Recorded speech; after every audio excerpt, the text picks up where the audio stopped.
ఎన్ని సెషన్స్ అని కాదు, కంటిన్యూస్గా 60 రోజుల పాటు శాసనసభ సమావేశాలకు అనుమతి తీసుకోకుండా డుమ్మా కొడితే వారి సభ్యత్వం రద్దు అవుతుందని రాజ్యాంగంలో ఆర్టికల్ 190(4) మీరు ఇప్పుడే ఏదో ఆరోకల్ ఫోన్లో వెరిఫై చేసుకోవచ్చు.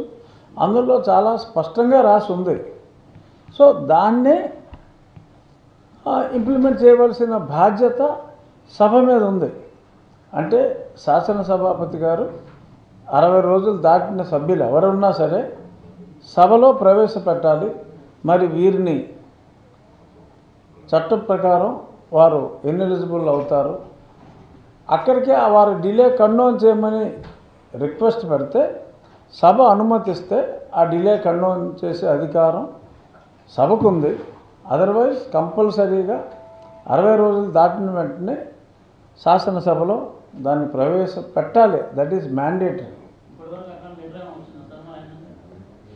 ఏమని సెలవు కోరలేదు, లీవ్ లెటర్ ఇవ్వలేదు.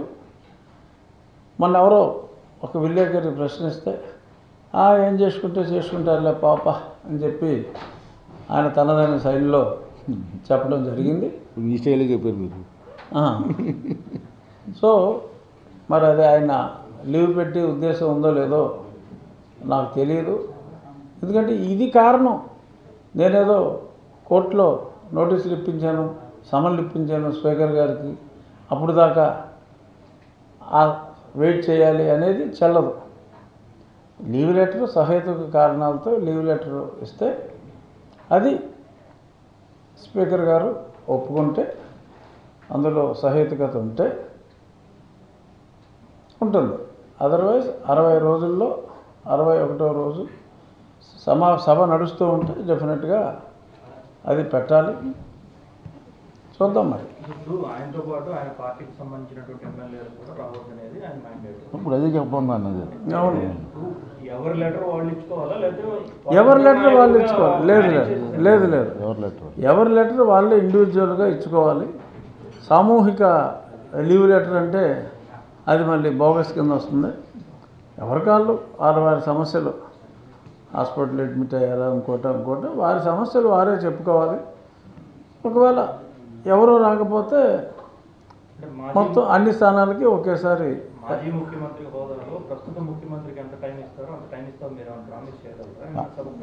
ఇప్పుడు ఒకటి లేదు, నేను ఏమిటంటే దీని డిస్కషన్ రాజ్యాంగం నేను రాయలేదు, మీరు రాయలేదు, పెద్దల నుంచి వస్తుంది.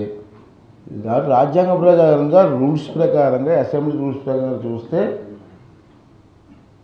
ప్రతిపక్ష నాయకుడికి ఆ హోదా ఉంటుంది తప్పించి ప్రతిపక్ష నాయకుడు హోదా లేని వారికి ఇవ్వాలని ఎక్కడ నాకు నేను మొత్తం చదివాను. నేను చాలామంది పెద్దలతో మాట్లాడాను, ఎక్కడ లేదు. మరి నీకు మీకోసం కొత్త రాజ్యాంగం రాస్తాం, ఏమన్నా కొత్త రూల్స్ ఏమి పెడతామా? నీకున్న నెంబర్ 11 మరి నీకు రావాల్సిన ప్రతిపక్ష నాయకుడు కాదు ఎంత నెంబర్ ఉండాలి? ఉందా నీకు? 18 ఉండాలి. 18 ఉండాలి. అంటే మామూలుగా నేను లాస్ట్ టైం రిక్వెస్ట్ చేశాను, మీరు రావాలండి. నా బాధ ఏంటంటే, సరే నువ్వు రావట్లేదు, నీతో పాటు ఇంకా 10 మంది ఎమ్మెల్యేలు గెలిచారయ్యా.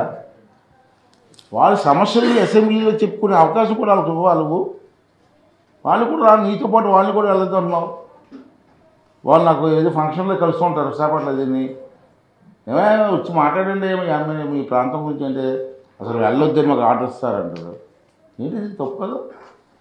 ప్రజాస్వామ్యులు మిగతా 10 మంది వచ్చి కనీసం కాన్స్టిట్యూన్సీ సమస్యలు మాట్లాడే అవకాశం ఇవ్వాలి కదా యాజ్ ఎ లీడర్, పార్టీ లీడర్గా. ఇది తప్పు అంటాను నేను, పద్ధతి కాదంటాను నేను. ప్రతిపక్ష హోదా ఇచ్చేటువంటి అవకాశంలో స్పీకర్కు ఉన్నటువంటి విచక్షణ అధికారాలు కొన్ని ఉంటాయంటే వాటిని ఎక్కడ ఉంటాయి? ఎక్కడ నాకు కనపాలేదు విచక్షణ అధికారులు, ఎక్కడ కనపాలేదు నాకు. రాజ్యాంగం ప్రకారంగా రూల్స్ ప్రకారంగా నేను ఫాలో అవ్వాలా. స్పీకర్ని కాబట్టి నా ఇష్టం నిర్ణయాన్ని నేను తీసుకుంటాను. చూశాను, అందరితో మాట్లాడాను, చాలామంది న్యాయకోవిలతో మాట్లాడాను. అందరూ కూడా చెప్పింది ఒకటే, మేము ఉన్న సంఖ్యలో 18 మెంబర్స్ ఉంటాయి, కానీ ప్రతిపక్ష హోదా రాదు నీకు, అది నీకు తెలియదు. నీ దగ్గర కూడా చాలామంది పెద్ద పెద్ద మేధావులు ఉన్నారు కదా, వాళ్ళు చెప్పట్లేదా నీకు?